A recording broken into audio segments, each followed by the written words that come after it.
You're in a meeting. Your boss turns to you and asks a question you don't actually have the answer to. Your heart rate spikes.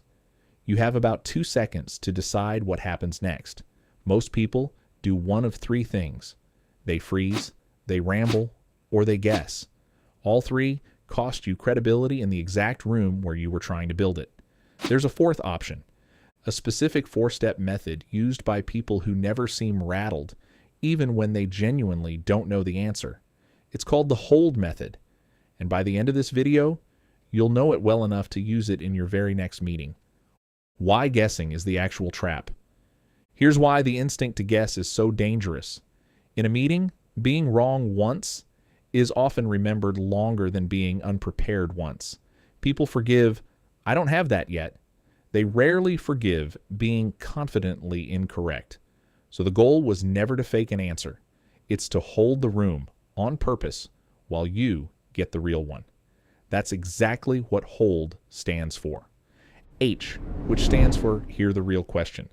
When someone asks a question under pressure, the literal words and the actual concern aren't always the same thing.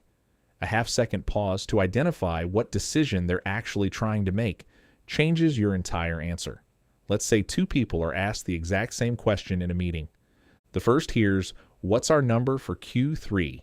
and panics trying to recall an exact figure, then stumbles. The second pauses half a second and asks, "Just so I give you the right number, is this for the board deck, or are you deciding whether we need to adjust hiring?" The room relaxes immediately, because now it's clear someone's thinking, not guessing. Now imagine you're an architect in a client meeting with your whole team watching. The client suddenly asks, "What will the total build cost come to if we add the rooftop terrace?" You haven't finalized that number yet with the quantity surveyor, and freezing here would make you look unprepared in front of your own team. Instead, you pause and ask, "Are you asking because you're deciding on the terrace itself, or comparing it against the budget for the rest of the build?" That single question buys you real time, and it proves you understood what they actually needed before you said a single number. What actually lands? Just to make sure I give you the right number, are you asking for X or Y? Clarity signal tie-in. Name the risk first. You're surfacing the real ambiguity instead of confidently answering past it. The fastest way to sound unprepared is to confidently answer a question nobody actually asked. Once you know what they're really asking, you almost never have nothing to say, which brings us to the part most people skip completely. O, which stands for offer what you do know. Even without the exact figure, you almost always know a range, a trend, or a related fact. Leading with that instead of the gap keeps you in control of the moment. Picture 2 people again. The first says, "I don't have the exact number," and the room goes quiet in the worst way. The second says, "I don't have the final number in front of me, but Q2 came in about 8% over target, and this quarter is trending similarly so far." Same missing data, completely different impression. Now let's say you're a software engineer and your manager asks, "Will the new feature be ready by Friday?" You don't know for certain yet. Testing isn't finished. Instead of saying, "I'm not sure," you say, "I don't have final confirmation yet, but every test we've run so far has passed, and the 2 remaining ones are lower risk than the ones we already cleared." You haven't given a guarantee. You've given something far more useful, a reason to trust the answer that's coming. What actually lands? "I don't have the exact figure in front of me, but here's what I can tell you."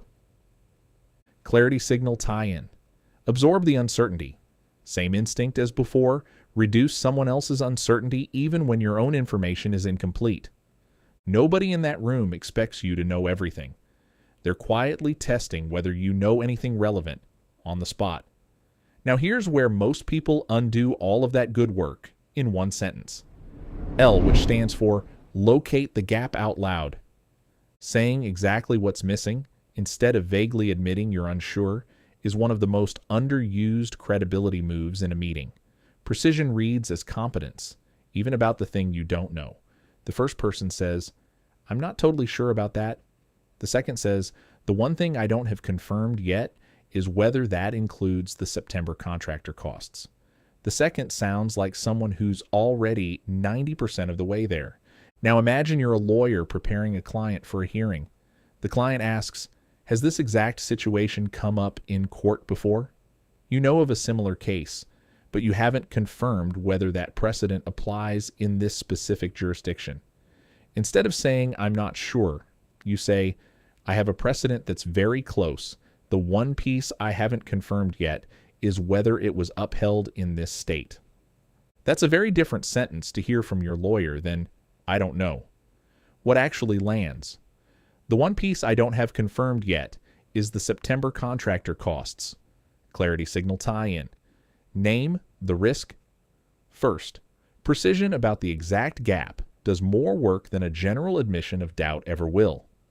"I'm not sure" sounds like doubt. Naming exactly what's missing sounds like control. Last letter.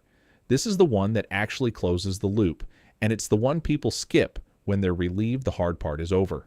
D, which stands for deliver a deadline. Just so you remember, "I'll get back to you," is not an answer. A specific time is. Now let's say you're an accountant and a client asks whether a specific expense qualifies as tax deductible. You need to check the current rule before confirming. Instead of leaving it open-ended, you say, "I want to confirm this against the current rule. Before I tell you definitively, I'll have an answer to you by end of day tomorrow."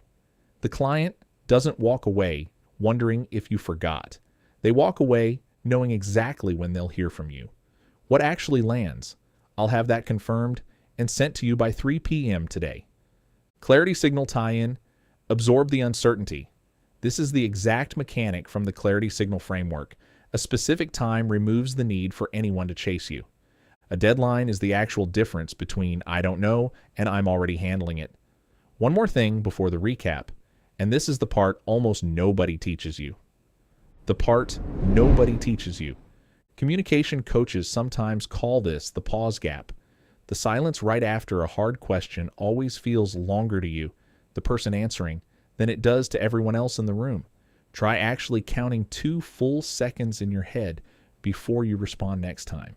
It will feel unbearable to you. To everyone else, it will look like someone taking a moment to think clearly. That's it. That's the whole secret. The pause that feels like forever to you is invisible to everyone watching you take it.